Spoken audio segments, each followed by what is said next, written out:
avanço em massa de câmeras aos poucos, essa tecnologia vem sendo revelada.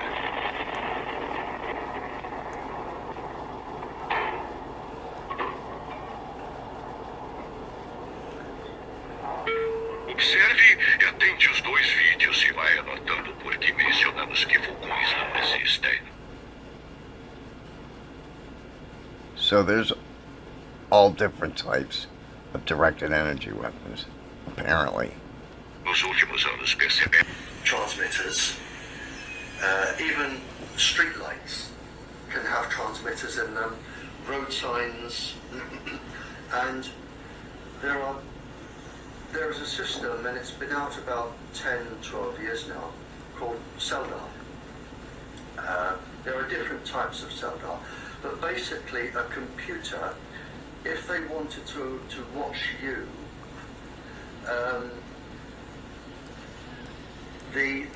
it's like radar, only with microwaves.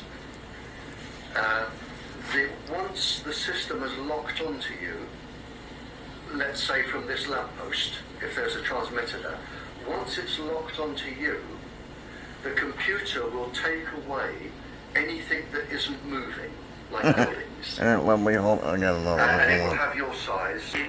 Is the use of electromagnetic energy such as high-energy lasers, high-powered microwave devices, and laser SATCOM communication terminals. Directed energy has two primary applications. The first one is a very, very high-intensity beam of light that has the ability to identify a target at a very, very long distance, or if necessary, to destroy that target at a very long distance.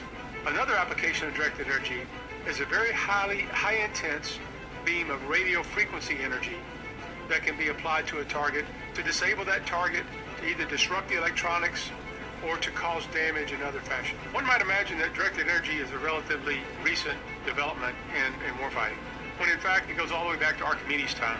It's reported that Archimedes used mirrors to direct the rays from the sun at approaching enemy ships to try Because to set nothing their new is sails on under the fire. sun.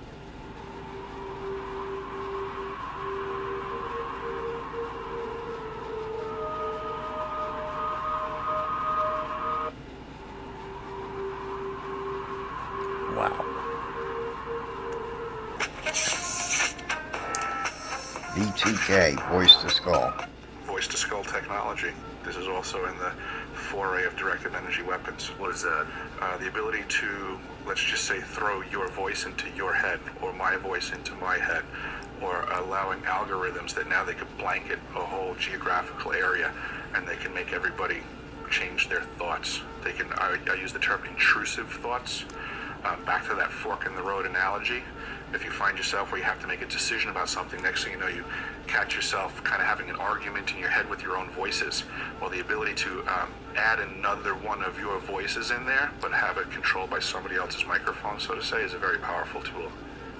And I think this is a weapon of war that we are seeing happen to everyone around us. The Department of Defense recently started initiating protocols for their employees, their agents, to discuss Havana syndrome-like symptoms. And on that list is that their agents are hearing voices in their head. Voice. So nobody else around you can hear, but just the one person being beamed. V2K. Apparatus for audibly communicating speech using the radio frequency hearing effect. Now we're getting into transmitting voices directly into people's heads. A modulation process with a fully suppressed carrier and input processor filtering to produce an encoded output. For amplitude modulation and audio speech processor filtering. Development and a technology that will afford them the ability to pump their commercials into your brain while you're asleep. This is also known as voice-to-skull technology. Look it up on YouTube in a documentary called Minds of Men. Development and a technology that will afford them the ability to pump their commercials into your brain while In the valley say they're hearing voices in their heads. Those voices are being transmitted by microwave or other methods. Well, who wants to learn about the Lily Wave? The Lily Wave frequency is a secret military application known as the Madness frequency. The Los Angeles riots of 1992 are said to have been the first open test of its capacity to mass control anger and violent mob response. In short, the Lilly wave is best described as a targeted resonance of the brain's molecules. Use of the Lilly wave can pretty much install any brain wave pattern into the mind of any targeted human. The Lilly wave, also known as twin inverted pulse radar, or TWIPR, or balanced bidirectional pulse pair, was invented by John C. Lilly, MD, while he was working for the National Institutes of Health, NIH, under the U.S. Navy in the late 1950s. The Lilly wave is a carrier wave, microwaves, IR, visible light, UV, X-ray, and gamma rays that sends out two pulses in rapid succession, the second pulse being a phase inverted mirror image of the first, phase conjunction